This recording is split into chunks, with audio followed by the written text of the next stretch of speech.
এমন সুন্দর জীবন, এমন সুন্দর যৌবন, আহা শক্তির টাইমটা, জীবনের সক্ষমতার সময়। ছোটবেলা তো ভাইয়া দুর্বল, বৃদ্ধ বয়সটাও দুর্বল। তোমাদের অনেক কিশোর নওজোয়ান একজনের গায়েও চাদর নাই, কিন্তু মুরব্বী সবগুলোর গায়ে চাদর। দেখো চাকায়া, এই চাচারা তো আমার সব পরিচিত চাচা। অর্থ হইল এই বৃদ্ধের এই দুর্বলতা তাকে চাদর গায়ে দিতে বাধ্য করেছে। তার শরীরে শীতের অনুভূতিটা বেশি, ঠিক কিনা বলেন না কেন? কিন্তু তোমরা নওজোয়ান, তোমাদের অধিকাংশ কারো গায়ে চাদর নাই। তোমরা দেখো ভাইয়া, আমার গায়ে কোনো চাদরই নাই। তাইলে বুঝাইতে চাইলাম এই শক্তির সময় যৌবন। যুবক চাইলে পাহাড় কাইটা সমান করতে পারবে, যুবক চাইলে সাগর নদী মাটি দিয়ে ভরাট করে দিতে পারে। একটা এলাকার যুবক ছেলেরা যদি চায়, সবার হাতে হাতে মদের বোতল পৌঁছাই দিতে পারবে। একটা সমাজের ছেলেরা যদি চায়, সবার হাতে হাতে নামাজের মুসল্লাও তুলে দিতে পারবে। অতএব ছেলেরা, তোমরা যারা যুবক আয়োজন করছো, আমি তোমাদের উৎসাহ দেই, একটু আগাও, এখানে থাইমা যাইও না। একটা মাহফিল করছি, এক ফোটলা বিরিয়ানি খাওয়াই দিছি, খালাস না বন্ধু, একটু আগাও। তোমরা আবার বসো, যে কয়জনে মাহফিলের আয়োজন করছো তোমরা আবার বসো, যে আমরা কেমনে আটটু ভালো হইতে পারি, আটটু চরিত্রবান হইতে পারি, আমরা কেমনে নিজেরা নামাজ ধরতে পারি। একটু যদি হিম্মত করো যুবক, ইনশাআল্লাহ ভালো হবে। শনিবার দিন আমি আমার মাদ্রাসায়, এই শনিবারে সকাল 10টা থেকে বিকাল 4:30 পর্যন্ত, এইবারই প্রথমবার আমি আলাদা 16 বছর থেকে 30 বছরের নিচে যাদের বয়স, এই কিশোর যুবকদের জন্য আলাদা ইসলাহি মজলিসের আয়োজন করছিলাম। আমার শায়েখ আল্লামা মুফতি মুশতাকুর নবী সাহেব বয়ান করছেন, আল্লামা মুফতি আমজাদ হুসাইন সাহেব বয়ান করছেন, হযরত মাওলানা মুফতি ইউসুফ বিন ইকবাল বয়ান করছেন, আমাদের কুমিল্লা ক্যান্টনমেন্টের বড় একজন শিশু বিশেষজ্ঞ ডাক্তার মিজানুর রহমান, উনি বয়ান করছেন, আমি নিজে কিছু কথা বলছি। প্রায় 600 ছেলে এন্ট্রিভুক্ত আসছে, এখানে উপস্থিত হয়েছে 600। সন্দ্বীপে, চট্টগ্রামে আমরা প্রতি বছর সন্দ্বীপ যাই, সেখানে 4টা-5টা ছেলে ফজরের নামাজের জন্য, তারা বন্ধু কলেজের ছেলে, 4-5 জন ছেলে মাত্র। ওরা একদিন সিদ্ধান্ত নিছিল, ওরা সবসময় ফজরের নামাজ পড়তো, তো ওরা একদিন সিদ্ধান্ত নিছে যে ফজরের পরে তারা সন্দ্বীপ তো সাগরের পারে, তো সাগরের পারে হাঁটতো তারা। তো তারা একদিন সিদ্ধান্ত নিছিল আজ থেকে 1 বছর আগে, যে আমরা সকালবেলা না হাইটা চলো আমরা বন্ধুদেরকে ফজরের জন্য জাগাই, ফজরের ক্যাম্পেইন করি, ফজরের জন্য গণসংযোগ করি। এই 4-5 জন ছেলে উদ্যোগ নিয়ে শুরু করছে। ঠিক 1 বছরের মেহনতে এই গত নভেম্বর, 24 সালের নভেম্বরে আমি গেছি মাহফিলে, ওইখানে তারা আমার লিস্টেড। ফজরের পরে আমি তাদের জন্য আলাদা বয়ান করছি, তাদের আলাদা মাহফিল হয়েছে ফজরের পরে। মানে রাইতে আমি যেই প্যান্ডেলে ওয়াজ করছি, ওই প্যান্ডেলটা তারা সকালের জন্য আবার ভাড়া নিছে। বুঝেন না এই কথা? আমি ওখানে ছিলাম, আর ওখানে রাত্রে আসা যায় না, ওইটা সন্দ্বীপে স্পিড বোট দিয়ে আইতে যাইতে হয়, তো তার রাইতে আওয়ানোর সিস্টেম নাই, থাকতে হয়। এই জন্য ফজরের পরে আবার বয়ান করছি 1.5 ঘন্টা। তো ওরা, আমি বললাম এত ভোরে ছেলেরা আইবনি, কয় হুজুর আসবে ইনশাল্লাহ, আপনি দেখেন। তারা আমারে দেখাইছে কাগজে কলমে লিস্টেড করা, প্রায় 4,500 ছেলে এখন ফজরের নামাজ জামাতে। যুবক চাইলে কি না পারে, যুবক চাইলে ভাঙতে পারে, যুবক চাইলে গড়তে পারে, যুবক চাইলে বুলডোজার দিয়ে সমান করে লাইতে পারে, সমান করে ফেলতে পারে। আবার সেই ভাঙার উপরে যুবক চাইলে গড়তেও পারে। আল্লাহ তাআলা নওজোয়ানের শরীরে অসম্ভব হিম্মত দান করছে, অসম্ভব হিম্মত। এই জন্য বাপ, আমি যুবক যারা, তাদেরকে উৎসাহিত করলাম। মহান আল্লাহ পাক রব্বুল আলামিন আমাদেরকে বলছেন, আমি তোমাদের ইমানদার, ইমান নিলাম, আমি ইমান দিছি বান্দা, আমি গত বছর যখন তাবলীগের সফরে ছিলাম দিনাজপুর জেলায়, গত বছর আগস্ট মাসে ৭২ বছর বয়স্ক একজন হিন্দু লোককে কালেমার দাওয়াত দিছিলাম। ওনার 2 ছেলে মুসলমান। ওনারে আমি 2.5 ঘন্টা কালেমার দাওয়াত দিছি। আমরা 3 জন আলেম মিলে কত অনুনয় বিনয় করছি, কাকুতি মিনতি করছি, কাঁদছি, চোখের পানি ফেলছি।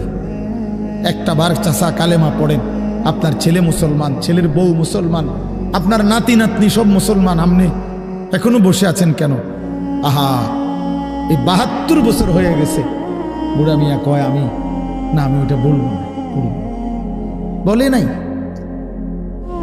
আমি আমার সাথীদের কাছে, আমার 26 জন সাথী নিয়ে চিল্লাই গেছি, 16 জন আলেম, এক চিল্লা সফরে 950 মানুষ আল্লাহর রাস্তায় বের হয়েছে চিল্লার জন্য। আলহামদুলিল্লাহ, আল্লাহই করাইছে। তো বলতেছিলাম, আমি সাথীদের কাছে এসে বলছিলাম যে দেখেন ৭২ বছর বয়স হয়ে গেছে, এক আল্লাহর বান্দা, তার জবান দিয়া কোনোদিন তার মালিকের নামটা বের হয়।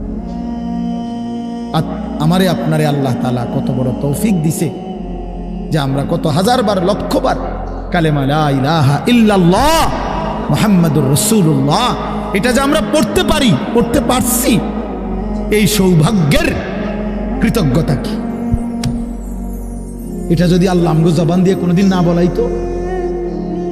কথা বলে না বাপ, এই ছেলেরা মিয়া, এই আব্বাস যারা নামাজ পড়ো না, আরে না ফরমান, তুই যদি হিন্দুর ঘরে জন্ম নিতি, তুই যদি ইহুদির ঘরে জন্ম নিতি, তুই যদি খ্রিস্টানের ঘরে জন্ম নিতি, বেটা কি হতো জীবন যদি কোনোদিন কালেমার আহ্বান না শুনতা? তুমি তো মুসলমানের ঘরে জন্ম নিয়া এভাবে ইমানকে ফেলে দিলা। মুসলমানের ঘরে জন্ম নিয়ে এভাবে নামাজকে প্রত্যাখ্যান করলা।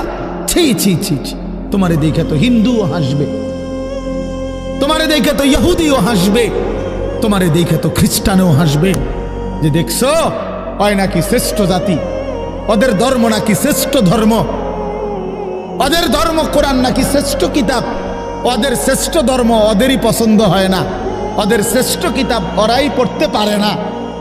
তো এটা কিসের শ্রেষ্ঠ? কথা বলেন না। তাহলে আমি তো আমার ধর্মের অপমান।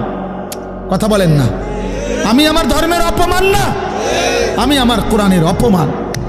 এজন্য তোমরা যারা বেনামাজি ছেলে, তোমরা ধর্মের অপমান। তোমাদের যাদের চুল বেঈমানের মতো, তোমরা মুসলমান ধর্মের অপমান। তোমাদের কারণে আমার ধর্ম লজ্জিত, তোমাদের কারণে ধর্ম বেইজ্জতি হয়েছে। তোমরা ইসলামকে অপমানিত করলা, আল্লাহকে অপমানিত করলা, আমার নবীর শ্রেষ্ঠতম 23 বছরের আদর্শকে তোমরা অপমানিত করলা। এই অপমানের বিচার আল্লাহ করবে, মনে রাখো, ছেড়ে দিবে না বাপ। আল্লাহ কোরআনে বলছে, বান্দা আমি 1 সেকেন্ড ছাড়বো না, আমি হিসাব নিব। তুমি আমারে কি মনে করছো বান্দা? বাদ দুগা খাওয়াইছি দেখিয়া তুমি মনে করছো আমি মাতি না? হ্যাঁ, কিটা মনে করছো? এ পেশাব পায়খানার ভাত তুমি মনে করছো? আমি কিছুই বলবো না, কিছুই বলবো না। তুমি জানো না ফেরাউনকে শোয়াইছে কে? তুমি জানো না কারুনকে শোয়াই দিছে কে? তুমি জানো না নমরুদ সাদ্দাতকে নিশ্চিহ্ন করে দিয়েছে কে? তুমি শোনো নাই? তুমি আন্দাজ করো নাই আমি আল্লাহ কেমন? এই পৃথিবীর কত অবাধ্য জাতিকে আমি আল্লাহ ধ্বংস করে দিয়েছি, শোনো নাই? কই, গোটা পৃথিবীর সমস্ত আধুনিক প্রযুক্তি থাকার পরেও তো বাবা আমেরিকার ওই বেঈমানরা ক্যালিফোর্নিয়ার লস অ্যাঞ্জেলস তাদের একটি স্টেট আগুনে দাবানলে পুরে ছাই হয়ে গেছে। লক্ষ লক্ষ কোটি কোটি মিলিয়ন বিলিয়ন ডলারের এক এক বিল্ডিং। আপনারা মুরব্বীরা মিলিয়ন বিলিয়ন ডলার কি তাই বুঝতেন না? কয়টা আপনি 1 মিলিয়ন বিলিয়ন ডলার কত টাকা? কমপক্ষে 300 টাকার বেশি। মানে আপনি এটি বুঝতেন না, টেহাইডি এটা বুঝতেন না। কথা বুঝছেন কিনা? হ্যাঁ, আমরা কিতাবে পড়ছি এক বুজুর্গকে, হ্যাঁ, একটা জিনিস দামি ওনার কাছে ছিল, তো ওনার কাছে বলছি এটা আপনি বিক্রি করে দেন। কত মূল্য? উনি বলছে 100 দিরহাম, 100 টাকা। তখন উনি যখন বিক্রি করে দিছে, ওনারে 100 দিরহাম দিছে, তো অন্য কেউ ওনারে পরে বলছে, হায় হায় জনাব, আপনি তো বহুত বড় ঠকছেন, মাত্র 100 টাকা দাম চাইলেন, এটার দাম তো আরো অনেক। তো উনি বলছেন, আল্লাহর কসম, 100 টাকার উপরে, 100 দিরহামের উপরে কোনো সংখ্যা আছে? আমার তো এটা জানা নেই, আমার তো এর উপরে কিছু জানা নাই। আমার মেজো বোনের বিয়ে যখন হয়েছিল, মেজো বোন, আমি তখন প্রাইমারি শেষ করে মাদ্রাসায় ভর্তি হয়েছি, এই সময় আমার বোনের বিয়ে হয়েছে।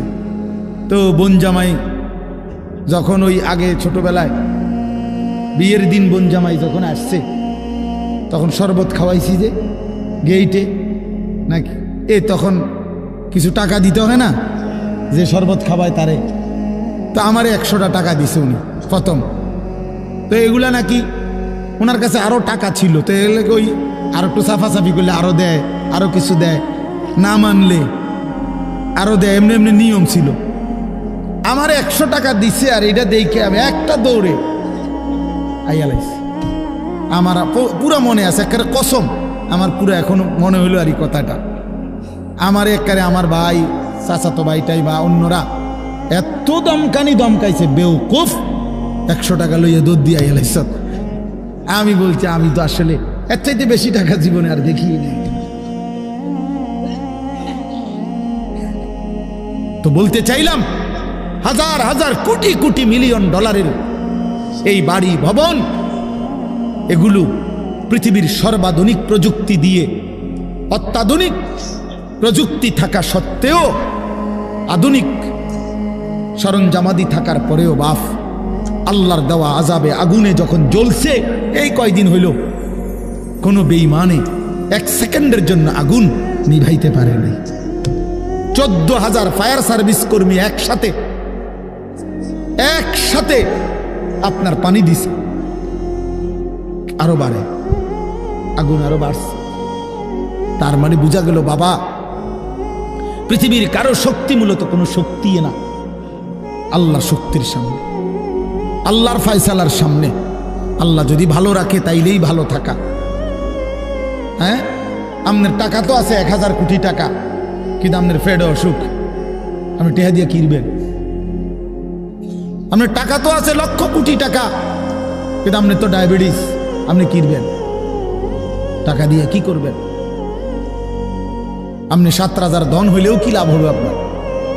এই জন্য আমি অনুরোধ করছি, আমরা মুমিন, আল্লাহ আমাদেরকে বলছে এটাই কথা, সকলেই আল্লাহর কথা শুনবে এটা জরুরি না, এবং সবার সৌভাগ্য হবে এটাও জরুরি। আসমানের ফয়সালা, আল্লাহ তাআলার ফয়সালা। আল্লাহর কথা বলতে পারা এটাও সৌভাগ্য, শুনতে পারা এটাও সৌভাগ্য, ইন্তেজাম করতে পারা এটাও সৌভাগ্য। যালিকা ফাদলুল্লাহি ইউতিহি মান ইয়াশা। আল্লাহ তাআলা বলছেন, এটা আল্লাহ তাআলার ফজল, অনুগ্রহ, দয়া, তিনি যাকে ইচ্ছে করেন দিয়ে থাকেন, তিনি যাকে ইচ্ছে। হযরতে বেলাল রাদিয়াল্লাহু তাআলা আনহু, ওনার বাড়ি মক্কা মদিনা না, অনেক দূরে, কিন্তু উনি মুসলমান হয়েছেন, সাহাবী হয়েছেন। হযরতে হুযাইফা, নবীজির সাহাবী, ওনার বাড়ি মক্কা মদিনা না, ইয়ামান, উনি মুসলমান হয়েছেন, সাহাবী হয়েছে। হযরতে সালমান, ওনার বাড়ি মক্কা মদিনা না, ওনার বাড়ি ইরান, পারস্য, তো উনি সেখান থেকে আল্লাহ আনাইছেন, উনি কালেমাওয়ালা হয়েছে। হযরত আবু হুরায়রা রাদিয়াল্লাহু তাআলা, বিখ্যাত সাহাবী, সবাই নাম জানে, আবু হুরায়রার নাম সবাই জানেন না? উনিও কিন্তু মক্কা মদিনার মানুষ না, উনি দাউস গোত্র, এটা অনেক দূরের, কিন্তু সেখান থেকে আল্লাহ ওনাকে আনাইয়া মুসলমান হয়েছেন, সাহাবী হয়েছেন। কিন্তু আবু জেহেল বাড়ির কাছে, আল্লাহর ঘর কাবার সবচেয়ে কাছে, সর্বপ্রথম বাড়ি যার কাবা ঘরের পরে আবু জেহেলের নাম। জানেন এটা? আবু জাহেলের ঘরের আগে কারো ঘর নেই, কারো ঘর ছিল না। নবীজির ঘরও আরো পিছনে ছিল, সবার ঘর পিছনে। কাবা ঘরের সবচেয়ে নিকটতম প্রতিবেশী ছিল আবু জাহেল। তো কি হয়েছে? কিন্তু বদনসিব, আবুল আহাব কাছে ছিল, বঞ্চিত। এই জন্য এটা আসমানের ফয়সালা। এত কাছে থেকে বঞ্চিত হলো কেন? এত দূরের থেকে আসলো কেন? বুঝছেন না হিসাবটা? তাহলে মূলত ফয়সালাটা কার? ইউতিহি মান ইয়াশা। আল্লাহ বলছেন আমার অনুগ্রহ, আমার দয়া আমি যাকে ইচ্ছে করি দিয়ে থাকি, আমি যাকে ইচ্ছে করি দিয়ে থাকি। এই জন্য বললাম আর কি, আমি সবাই শুনতে পারবে, শুনবে এটা জরুরি না। আল্লাহ যাকে পছন্দ করে, ইচ্ছে করে, তাকে আল্লাহ তাআলা দ্বীনের বুঝ দান করে। হাদিসের মধ্যে আছে মাইয়ুরিদিল্লাহু বিহি খায়রান ইউফাক্কিহু ফিদ্দীন।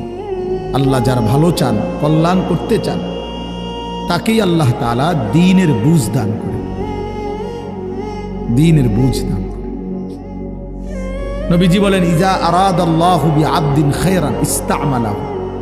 আল্লাহ যখন তার কোনো বান্দার ব্যাপারে ভালোর ফয়সালা করে, তো আল্লাহ তাআলা তাকে কাজে লাগান। সাহাবীরা জিজ্ঞেস করছে কিভাবে কাজে লাগান? কাইফা ইস্তা'মিলুহু, হে আল্লাহর রাসূল আল্লাহ তাকে কাজে লাগান কিভাবে? তো নবীজি বলেন ইউওয়াফিকুহু লিআমালিন ক্বাবলাল মাউত। আল্লাহ যাকে ভালো চান তাকে মৃত্যুর আগে আগে নেক আমল করার তৌফিক দান করে। এটাই তারে কাজে লাগাইছে যে ঠিক আছে তোমারই দিয়ে আমি আমার সিজদা দেওয়াবো, তোমারই দিয়ে আমি আমার ঘরের খেদমত নেব, তোমারই দিয়ে আমি আমার কোরআনের খেদমত নেব। আল্লাহ তাকে আমলের তৌফিক দিয়ে থাকেন। তাইলে এই জন্য বললাম, এটা সব সময় মনে রাখবে, আল্লাহর দেওয়া তৌফিক ছাড়া বান্দা নামাজ পড়তে পারে না। বাত আল্লাহ সবাইকে খাওয়ায়, সেজদা আল্লাহ সবাইকে দিয়ে দেওয়ায় না। দুনিয়ার প্রয়োজন আল্লাহ সকলের প্রয়োজন পূরণ করে। জন্তু জানোয়ার, কুকুর বিড়াল, সাপ বিচ্ছু, কাফের মুশরিক বেঈমান নাস্তিক মুরতাদ, এদের সকলের দুনিয়াবি প্রয়োজন আল্লাহ পূরণ করে। এই খানা পিনা, পেশাব পায়খানা, হ্যাঁ জরুরত, এগুলো তো আল্লাহ তাআলা জন্তু জানোয়ারেরও পূরণ করে। কিন্তু সেজদা, আল্লাহর গোলামি, আল্লাহর ইবাদত সবাইকে দিয়ে আল্লাহ করায় না।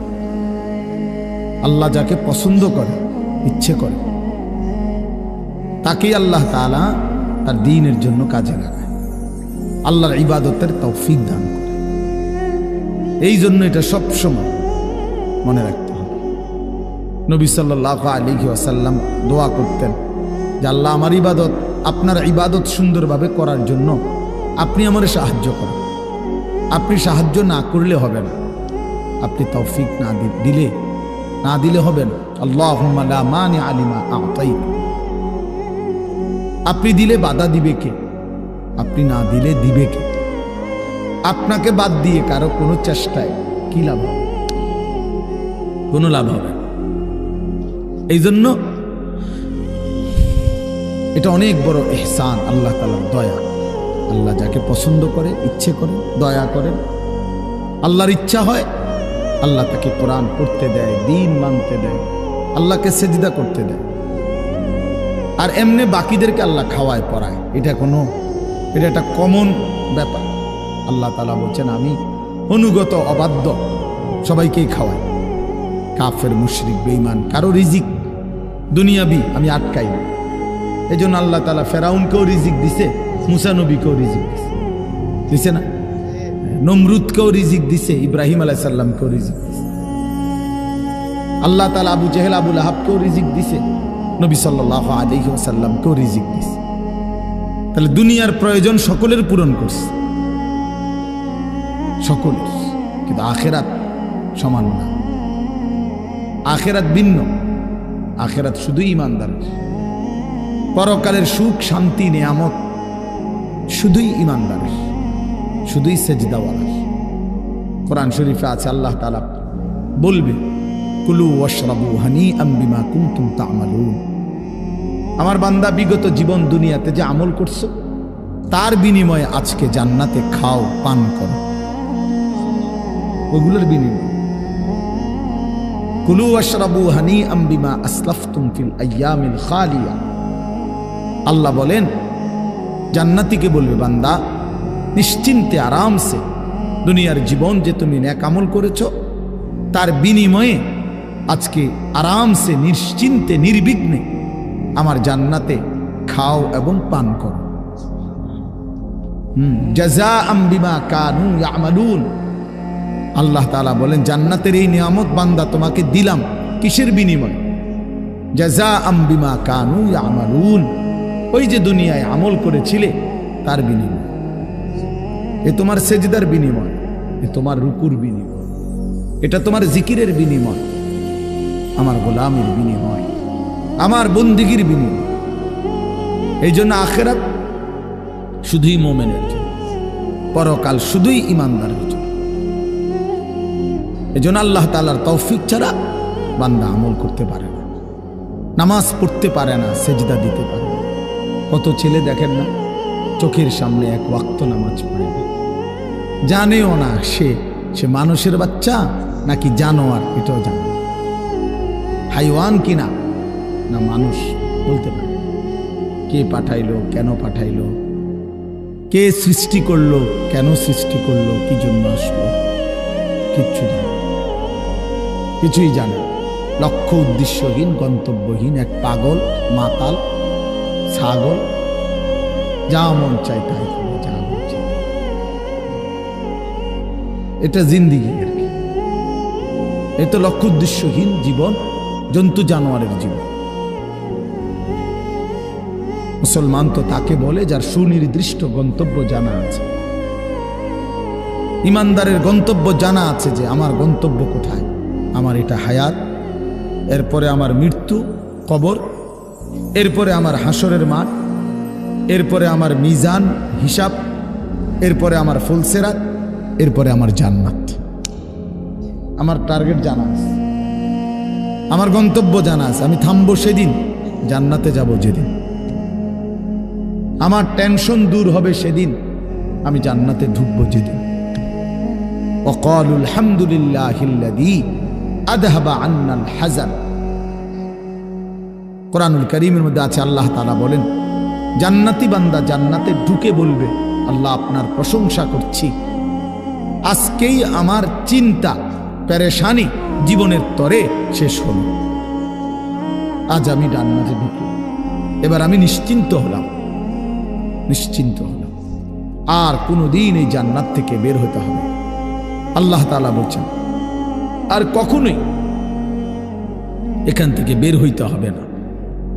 খালিদিনা ফিহা আবাদা, চিরস্থায়ী। চলেন বাপ, এই জন্য বললাম নিজেদের ছেলে, নিজেদের মেয়ে, নিজেরাও ইনসাফের সাথে ভাইবেন যে আপনি আখিরাত চিনেন কিনা। আপনার ছেলে মেয়েগুলো যেই জীবন পরিচালনা করতেছে এতে কি মনে হয়, এতটুকু আন্দাজ করা উচিত যে আমার ছেলে আসলে আখিরাত চিনে কিনা, আমার ছেলের সামনে কোনো গন্তব্য আছে কিনা, নাকি এই মোবাইল, নারী, ছবি, জিনা, ব্যভিচার, মদ, জুয়া, নাচ, গান, উলঙ্গ দৃশ্য, হালাল হারামের কোনো বাজ বিচার নাই, পাক নাফাকের কোনো বাজ বিচার নাই, লজ্জা শরম হায়া কিচ্ছু নাই। যখন যা যা মন চায় খাইতেছে, হ্যাঁ, যা মন চায় তাই করতেছে। তো এই খামখেয়ালি জীবন, যখন যা মন চায় তাই, হালাল হারাম, জায়েজ না জায়েজের জীবন, যার পার্থক্য নাই। আল্লাহ তাআলা কোরআনে বলছে তার উদাহরণ হলো ফামাসালুহু কামাসালিল কাল, কুত্তার মতো। হ্যাঁ, এটা কোরআন শরীফের আয়াত। ওই জীবন কুত্তার জীবন, কুকুরের জীবন। এই জন্য আমি সবসময় এটা বুঝি, বেনামাজির জিন্দেগি কুত্তার জিন্দেগি। এই ফজরের নামাজ না পড়ে যে জানোয়ারগুলো ঘুমায় থাকে, এগুলা কুকুরের জিন্দেগি।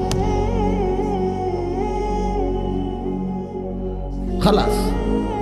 এই সুদখোরগুলো যে জিন্দেগি কাটায়, এগুলো কুকুরের জিন্দেগি। এই হারামখোরগুলো যে জীবন কাটায় এটা জানোয়ারের জীবন। কোরআন শরীফের আয়াত এটা। ওয়াত্তাবাআ হাওয়াহু ফামাসালুহু কামাসালিল কালব। আল্লাহ বলছে মনের ইচ্ছা মতো যে চলে, আল্লাহর হুকুমের পরোয়া করে না, হালাল হারাম এর পার্থক্য যে মানে না, আল্লাহ বলছে তার উদাহরণ কামাসালিল কালব, কুত্তার মতো, কুকুরের মতো। ইন তাহমিল আলাইহি ইয়ালহাস আও তাতরুকহু ইয়ালহাস। আল্লাহ বলছে কুকুরের স্বভাব, দৌড়ানি দিল জিব্বা লম্বা করে হাঁফায়, ছেড়ে দিল দাঁড়ায়া দাঁড়ায়া জিব্বা লম্বা করে হাঁফায়, জিব্বা লম্বা করে হাঁফায়, এমন করে। এ কুকুরের স্বভাব। পেলেও অতৃপ্ত, না পেলেও অতৃপ্ত, থাকলেও অশান্তি, না থাকলেও অশান্তি। কারণ হারাম করছে, নাফরমান যে, আল্লাহর অবাধ্য যে, পাক নাফাক, হালাল হারাম, যার কাছে সুদ আর ব্যবসা একই রকম মনে হয়, সে কি মানুষ নাকি?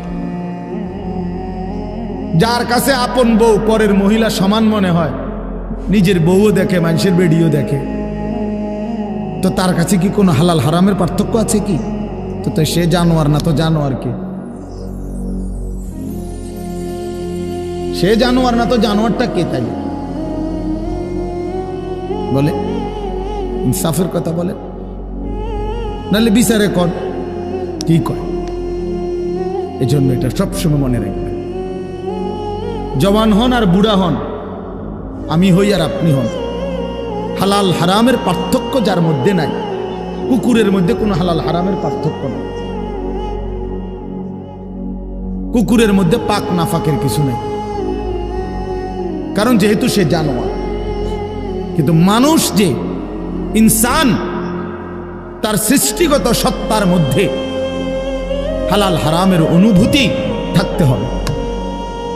মুসলমান তাকেই বলবে যার মধ্যে জায়েজ না জায়েজের পার্থক্য আছে, হালাল হারামের অনুভূতি আছে, পাক নাফাকের অনুভূতি আছে। কোরআনুল কারীমে আল্লাহ তাআলা এটা বলছেন। এজন্য নবীজি বলছেন আল হালালু বাইয়িন ওয়াল হারামু বাইয়িন।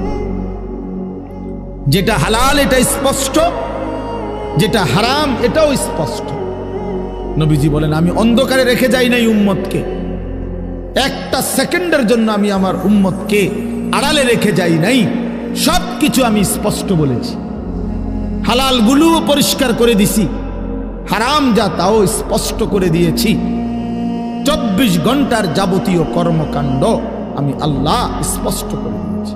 ওই দেখেন ওই অপদার্থ ছেলেটার দিকে দেখেন, এক নজরে মোবাইলের দিকে তাকায় রয়েছে, কারে বলে কি ওয়াজ করে এর কোনো খবর নেই। এটা ধরে রাখছে মোবাইল, এক নজর একদিকে খালা। এবার ওয়াজ হয়, কারে বলে কি বলে, আমার এত কিছু দরকার, আমি আর আমার মোবাইল। এই জিন্দেগি, এই ছেলে পেলেদের আকসারের জীবনে 24 ঘন্টা পৃথিবীতে তার একটাই জিনিস, সেটা হলো একটা মোবাইল। এটাই তার মা, এটাই তার বাবা, এটাই তার আত্মীয়, এটাই তার স্বজন। মোবাইলেই হাসে, মোবাইলেই কাঁদে, মোবাইলেই আবেগ, মোবাইলেই অনুভূতি, সব কিছু জীবনের মোবাইলটা। কোত্থেকে আসলো, কে বানাইলো, কে সৃষ্টি করলো, কেন পাঠাইলো, কে আমারে বানাইলো, আমি কোত্থেকে আসলাম, কেন রাত হয়, কেন দিন হয়, আমার কোনো দায়িত্ব আছে কিনা আমার আল্লাহর পক্ষ থেকে, কিচ্ছুর কোনো সামান্যতম বুঝ বুদ্ধি আকল দিমাগ কিচ্ছু। 365 দিন, এক বছরে কোনো দিন নামাজ পড়ে না, তারও কিছু মনে পড়ে না, কেউ তারে মনে করাইও দেয় না। কই তার বাপ কেডা, তার মা কি, কেউ একটু বলেও না যে কিরে বাপ তুমি যে এক ওয়াক্ত নামাজ পড়ো না, তুমি মুসলমানের বাচ্চা হইলা কেন, তুমি মানুষের বাচ্চা হইলা কেন? তার মা একটাবার বলে না, মাই কেমন সন্তানই কেমন। আমার খুব আফসোস লাগে, এটা খুব আফসোস। মাঝে মাঝে মনটা চায় যে কি আসলে কি মুসলমান এত পাষাণ হইল কেমন? বাপে কেমন, সন্তানেই কেমন, মাই কেমন, মেয়েটাই কেমন। কেউ পর্দা করে না, মাও বেপর্দা, মেয়েও বেপর্দা। বাপ ফুজি ছেলে মেয়ে সবাই মিলে টেলিভিশন চায়, একসাথে নাচ গান নর্তকীর ছবি নাটক সিনেমা দেখতেছে। ছি ছি ছি ছি! কত নিকৃষ্ট মুসলমান, কত বেশরম বেহায়া নির্লজ্জ হইলে এত বড় বেশরম হইতে পারে? আত্মমর্যাদা, আত্মসম্মান, লজ্জা যদি এক বিন্দু থাকতো তাইলে তো বাবা জিজ্ঞেস করতো যে কিরে বাপ, তুই মুসলমানের ঘরে জন্ম নিয়া এক ওয়াক্ত নামাজ পড়ে না, তুই কেমনে রে আমি মুসলমানের সন্তান হইলি? তুই মুসলমানের ঘরে সন্তান হইলি কেমন? আরে এইটা তো আগে বোঝাপড়া করার বিষয় ছিল। তোর বিদেশ, তোর চাকরি, তোর দাখিল, তোর এসএসসি বেড়া এডি বাদ দে বেড়া, থো বেড়া এডি পরের কথা বেড়া। আগে তুই মুসলমানের বাচ্চা কিনা আগে এটা বল বেটা। তোর নামাজের বোঝাপড়া কর আগে বেটা। কিসের তোর বিদেশ, আবার কিসের তোর দেশ? তোর চাকরি দিয়ে আমি করব কি? তোর ব্যবসা দিয়ে আমি করবো কি? তোর উপার্জন খাইয়া আমি করবো কি বেটা? তুই তো হারাম কর, তুই তো নাফরমান। এতটুকু যদি বিবেক বাবার না থাকে, সেটা কেমন বাপ? এ কেমন অভিভাবক? এ কেমন মুসলমান মা বাবা যাদের হৃদয়ে এই কথা আসলো না? আপনার তো উচিত ছিল আগে এই বুঝাপড়া করা। আগে ছেলের সাথেই বুঝাপড়া করেন। তুই মুসলমানের বাচ্চা কিনা আগে এটা বল। মুসলমানের বাচ্চা 16 বৎসরে এক ওয়াক্ত নামাজ ছাড়া থাকে কেন? কথা বলেন, ইনসাফ কি বলে? ইনসাফের কথা বলেন, বিচারের কথা বলেন। ছেলেগুলোকে আপনারা এভাবে ছেড়ে দিলেন, আর তোমরা ছেলেরাও বাবা এভাবে নষ্ট হয়ে গেল। অনাদরে, অবহেলায় এমন সুন্দর জীবন, এমন সুন্দর যৌবন, শরীর স্বাস্থ্য সব শেষ করে দিলাম। একবারও মনে পড়লো না তোমারও তো শেষ আছে বাপ। রাত যেমন ভোর হয়, দিন যেমন রাত হয়, তোমারও হায়াতও একদিন শেষ হয়। প্রতি ঘন্টা মিনিট সেকেন্ড যায় মানে তোমার হায়াত যায়, আমার হায়াত যায়, ঠিক না? তো আল্লাহ আমাদেরকে বুঝ দান করেন। এজন্য বাপ আমরা ভাবা উচিত, আমাদের এটা ফিকির করা উচিত। ছোটরাও বড়রাও মাঝ বয়সীরাও এত লাগাম ছাড়া মানুষ হয় না। মুসলমানের জীবন এত বড়, জন্তু জানোয়ারের মতো হওয়ার কথা না বাবা। হ্যাঁ, গুনাহ হইতে পারে, গুনাহ আমারও আছে, আপনাদেরও আছে, গুনাহ হইতে পারে, হবে। সেটা হলো হুচট খাওয়া। মানে চলার পথে আমি 10 কিলো পথ হাঁটলাম, আমি 30 কিলো পথ গেছি এক জায়গা থেকে আরেক জায়গায়। তো এই চলার পথে হয়তো একবার আধবার পড়ে যাইতে পারি, পিছলা খাইতে পারি, ঠিক আছে, এটা হইতে পারে। কিন্তু আমি বুঝি 30 কিলোমিটার একেবারেই পড়ে রইলাম, পিছলা খাইয়া রইলাম। তাহলে ভুল আমার হইতে পারে, গুনাহ আমার হইতে পারে। আমার 6 মাসে কোনোদিন নামাজ ছুটে যাইতে পারে। আমি জীবন চলার পথে কখনো কাউকে রাগ করতে পারি, গালি দিয়া লাইতে পারি। এটা তো হওয়া স্বাভাবিক, হইতে পারে। কিন্তু লাগাতার প্রতিদিন একরকম, এটা মুসলমান? কথা বুঝছেন কিনা আমার? আপনি বুঝি এখানে প্রত্যেকদিন মিশা কথা কইবেন, আপনি বুঝি প্রতিদিন সুদ খাইবেন, আপনি বুঝি প্রত্যেক দিন ওজনে কম দিবেন, এটা বুঝি মুসলমান? আপনি বুঝি একদিনও নামাজ পড়তেন না, আপনি বুঝি 365 দিনে কোনোদিন ফজরের নামাজ পড়তেন না, এটা মুসলমান? তো এটা তো হুচট খাওয়া না, এটা তো গাদ্দারি, এটা তো ইচ্ছা করে ঠান্ডা মাথায় ধীরে সুস্থে ভেবে চিনতে আল্লাহর সাথে গাদ্দারি করতেছে। আল্লাহরে বুড়া আঙ্গুল দেখাইতেছে যে দেখো কইলা কেন সেজদা দিতাম না, চাই কিতা করতাম।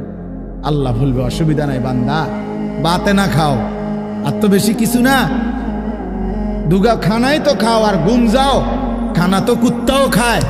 তবে মনে রাখো, কবরে আইসো একটা লাথি দেওয়া মু ফেরেস্তারে দিয়া, একটা লাথি, এক লাথিতে বুঝবা আমার নাফরমানির শাস্তি কি।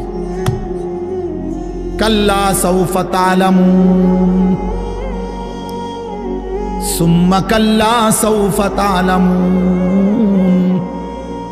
আল্লাহ বলে, বান্দা কবরে আইসো, আমি বুঝায় দেব আমার নাফরমানির শাস্তিটা কি। ফেরেশতা দুই কান বরাবর। আল্লাহর নবী বলছেন, নাফরমানের কবরে ফেরেশতা ফায়াদরিবু দারবাতান বাইনা উযুনাইহি, দুইটা কান বরাবর ঘাড়ের মধ্যে প্রত্যেকটা আঘাত করবে লোহার হাতুড়ি দিয়ে। ফায়াসিহু সাইহাতান, নাফরমান কবরে এত জোরে চিৎকার করবে, ইয়াসমাউহা মান ইয়ালিহি ইল্লা সাকালাইন। আল্লাহর নবী বলেন, দুনিয়াবাসী মানুষ এবং জিন ব্যতীত আল্লাহর সব সৃষ্টি ওই বেঈমানের কবরের চিৎকার শুনতে পাবে, এমন জোরে চিৎকার দিবে। একটা একটা আঘাত এভাবেই চলবে কিয়ামত পর্যন্ত, এভাবেই চলবে কিয়ামত পর্যন্ত। আল্লাহর নবী সাল্লাল্লাহু আলাইহি ওয়াসাল্লাম বলেন, নাফরমান পাপীকে যখন কবরে রাখা হবে, তিনটা প্রশ্নের উত্তর যখন নাফরমান দিতে পারবে না, সাথে সাথে কবর তারে এত জোরে একটা চাপ দিবে, একটা চাপ দিয়া ডান পাশের মাটি বাম দিকে, বাম দিকের মাটি ডান পাশে চলে আসবে, হাত্তা তাখতালিফা আদলাউহু। আল্লাহর নবী বলেন, ডান পাশের পাজরের হাড্ডি ভাইঙ্গা বাম পাশে ঢুকে যাবে, বাম পাশের হাড্ডিগুলো ভাইঙ্গা ডান পাশে ঢুকে যাবে। নবীজি দেখায় দিছে, হাত্তা তাখতালিফা আদলাউহু, এইভাবে দুই আঙ্গুল একটা যেমন আরেকটার মধ্যে ঢুকে যায়। আল্লাহর নবী বলেন, এভাবে পাজরের হাড্ডি একটা আরেকটার মধ্যে ঢুকে যাবে। কি বাপ মনে করছো তোমারে এমনে এমনে ছেড়ে দিব? কি মনে করছো যার ভাত খাইলা তার বুঝি হিসাব দিতে হবে না? কি মনে করছো মুফত এটা? হ্যাঁ, কার পানি পান করেছো, কার ভাত খেয়েছো, কার আসমান, কার জমিন, কার চন্দ্র, কার সূর্য ব্যবহার করেছো বান্দা? কার এটা? তোমার আব্বার? শরীরটা তোমার বাপের নি, চোখ নাক কান তো তোমার আল্লাহর। আলাম নাজআল লাহু আইনাইন ওয়া লিসানান ওয়া শাফাতাইন। আল্লাহ বলে, বলো না বান্দা, আমি কি দুইটা চোখ দেই নাই? ওহ বাবা, কথা কয়। আমি কি জিহ্বাটা দেই নাই? আমি কি দুইটা ঠোঁট দেই নাই? তো উত্তরে কি বলবেন যে না দেন নাই? কি বলবেন? কথা বলেন। তো এই কথা বলার হিম্মত আছে কারো যে আল্লাহ আপনি চোখ দেন নাই, আপনি ঠোঁট দেন নাই? কারো সাহস আছে কিনা এটা বলার? তাইলে আল্লাহই তো দিয়েছেন। আলাম নুসিহ জিসমাকা, হাদিসে আছে নবীজি বলেন, আল্লাহ জিজ্ঞেস করবে হাসরের মাঠে, বান্দা বলো না আমি কি তোমার শরীরটা সুস্থ রাখি নাই? ওয়া নুরভিকা মিনাল মা, আমি কি প্রতিবার তৃষ্ণার্ত অবস্থায় তোমারে আমি আল্লাহ তো আমি কি পানি পান করাই নাই? আমি তো পানি পান করিয়েছিলাম, আমি তো তৃষ্ণা নিবারণ করেছিলাম, আমি তো ক্ষুধার চাহিদা পূরণ করেছিলাম, আমি তো কায়নাতের সূর্য চন্দ্র আলো বাতাস দিয়েছিলাম। ওয়াজআলনা নাওমাকুম সুবাতা, আল্লাহ বলে সারাদিনের ক্লান্তি দূর করার জন্য রাত্রি গভীরের ঘুম আমি আল্লাহই তো বানিয়েছি। ওয়াজআলনাল লাইলা লিবাসা, অন্ধকার কালো চাদর দিয়ে ঢেকে পৃথিবীটাকে অন্ধকারাচ্ছন্ন করে দিয়েছি আমি আল্লাহই তোমার ঘুমের উপযুক্ত পরিবেশের জন্য। আবার দিনের বেলা আলোকিত করে দিয়েছি তোমার উপার্জনের সুবিধার জন্যে। রাতে তুমি ঘুমাইবার জন্য অন্ধকার করে দিয়েছি। দিনে তুমি রোজগার করবা এই জন্য আলোকিত করে দিয়েছি। সুবহানাল্লাহ। ওয়াজআলনান নাহারা মাআশা, উপার্জনের জন্য দিন বানিয়েছি, ঘুমাইবার জন্য রাত বানিয়েছি। ওয়াজআলনা সিরাজাও ওয়াহাজা, একটা উজ্জ্বল সূর্য আমি আল্লাহই বানিয়েছি।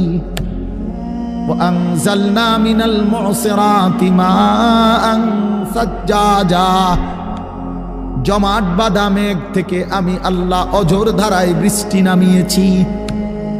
এই জমিনটাকে সিক্ত নরম করেছি, ছোট্ট ছোট্ট ছিদ্র বানিয়েছি। তোমার অনাদরে ফেলে দেওয়া দানা আমি আল্লাহ কুদরতি স্বয়ংক্রিয় মেশিন দিয়ে আমি আল্লাহ জমিনের নিচে আমি নিয়ে এসেছি। কয়দিন পরে আবার আমি আল্লাহ সেই ছোট্ট দানা থেকে নতুন গাছ বের করে দিয়েছি।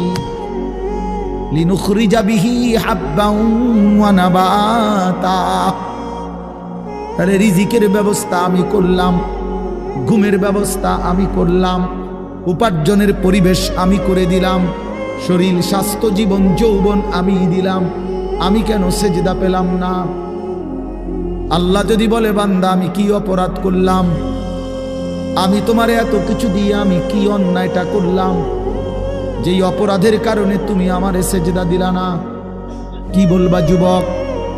নাফরমান যুবক কি বলবা? অসভ্য যুবক যে নামাজ পড়ো না, হাইওয়ান তুমি কি বলবা? তুমি মানুষ না জানোয়ার? বেনামাজি তুই মানুষ না জানোয়ার? বল, মানুষ না জানোয়ার বল বেটা। অনেক বেহায়া এখনো হাসে এইখানে, এত বড় অসভ্য বেহায়া, এই বেহায়া এখনো হাসে। চিন্তা করছো নি? হ্যাঁ, এত বড়, এত নির্লজ্জ, এত বড় অসভ্য যে এখনো হাসে। অর্থ হইল হ্যাঁ আমারই কর, বুঝেন না? বুঝতেছে সে আমারই কর। আহ আহ, আমার মনে হয় কুকুর রে কইলে কুকুর মাথা নামাইলে। আহা, আমাদের সন্তানদের হালাত কত নাজুক, চিন্তা করে দেখে। মুসলিম সমাজে বসবাস করে, বাপ মুসলমান, মা মুসলমান, চারিদিকে মসজিদ, চারিদিকে মাদ্রাসা, কত দাড়িওয়ালা, টুপিওয়ালা, পাঞ্জাবিওয়ালা প্রতিদিন মসজিদের মিনারা থেকে উচ্চ কণ্ঠে মাইকের হর্ন দিয়ে আজান হইতেছে।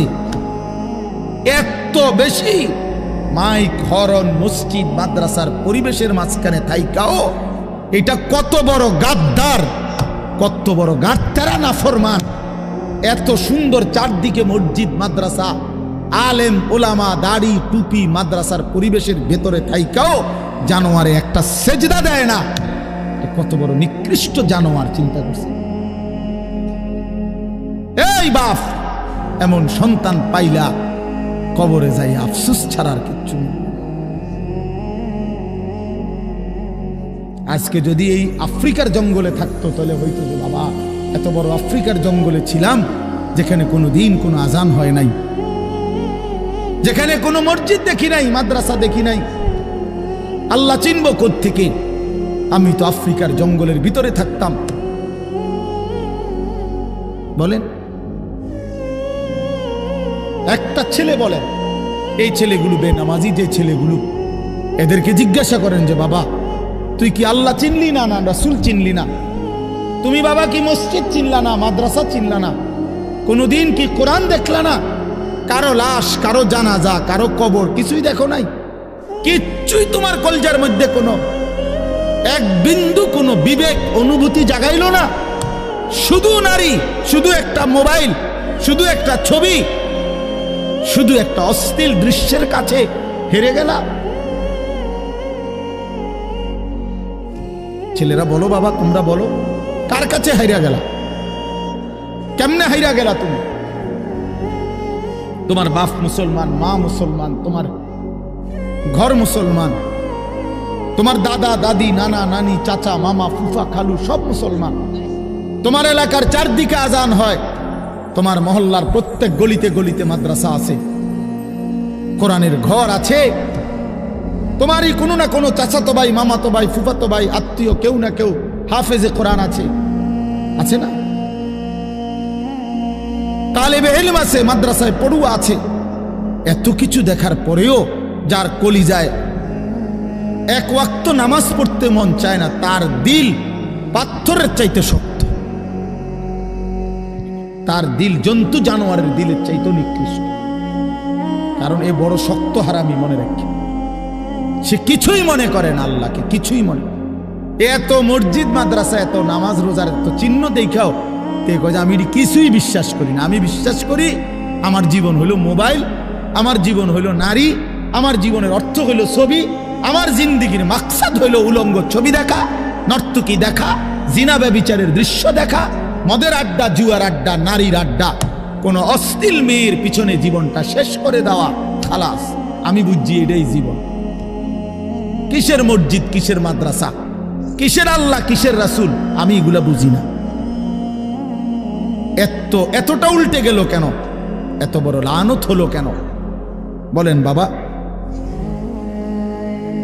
অতএব আপনাদের কাছে অনুরোধ করলাম, আপনারা আপনাদের বিবেককে নিয়ে ভাবেন। তোমরা ছেলেরাও বাবা রাগ হইও না, বুঝতে শিখো বাবা। কে ফিরাবে তোমাদেরকে? কে ফিরাবে? কে ফিরাবে? কে ফিরাবে বাপ? তোমরা কি কোনোদিন মরবা না?